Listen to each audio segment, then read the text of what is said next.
Ya, pemirsa, penasehat Kapolri Irjen Pol Purnawirawan Ariyanto Sutadi tidak menutupi kejanggalan-kejanggalan yang terjadi pada kasus pembunuhan Vina.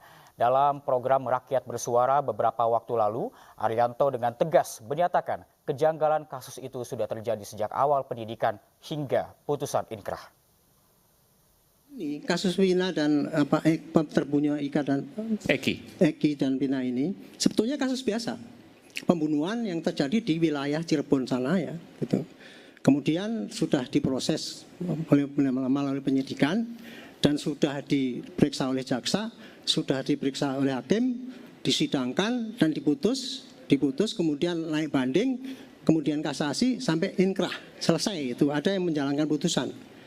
Ketika itu berjalan 2016 itu tidak terjadi apa-apa, ribut. Baru ribut ketika ada film itu kan, jebret. Film itu ceritanya begini. Wah, timbul pertanyaan, ini benar nggak pengadilan gitu kan, kayak gitu. Ditambah lagi dengan pernyataan-pernyataan daripada saksi yang mencabut lah, kemudian yang salah tangkap lah, yang kemudian 8 tahun tidak ditangkap, kemudian kenapa baru sekarang dan sebagainya.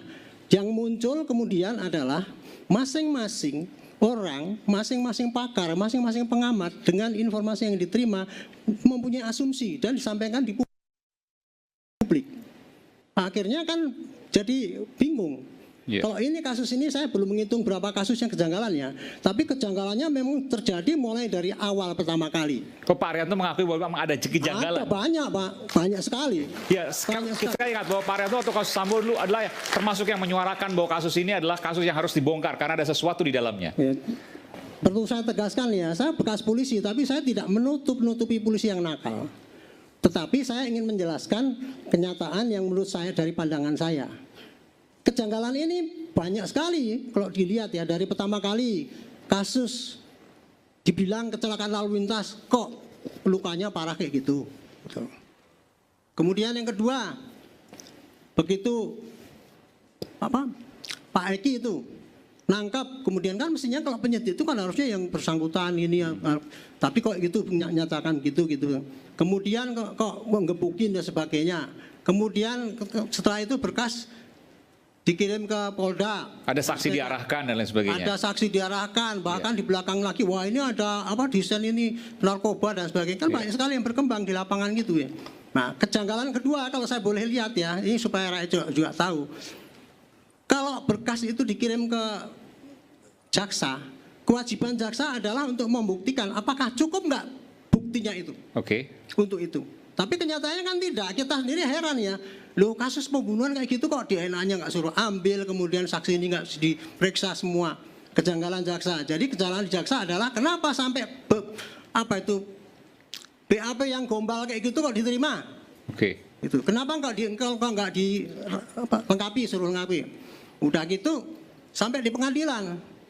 Waduh, saya juga heran juga. Dari dulu saya pernah mengatakan, kok dengan bukti sesimpel itu kok hakim berani memutus? Apalagi mutusnya 340 pemerkosaan dalam buset. Itu kalau di dalam kasus itu kan pembuktiannya kan panjang banget. Jessica yang dulu diracun gitu aja setahun itu sidangnya. Iya kan? Kalau hakim yang benar ini ya, sorry saya nggak ngoreksi hakim gitu. Dalam pembuktian seperti itu mestinya ya scientific crime investigation ditanya gitu. Nah, tapi kok waktu itu kok tidak dan diputus gitu.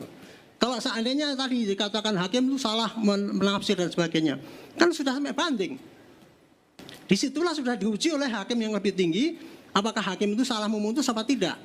Apalagi sampai kasasi gitu kan. Jadi memang kejanggalan ini memang ada mulai dari penyidikan sampai penuntutan sampai putusan dan sampai putusan inkrah gitu.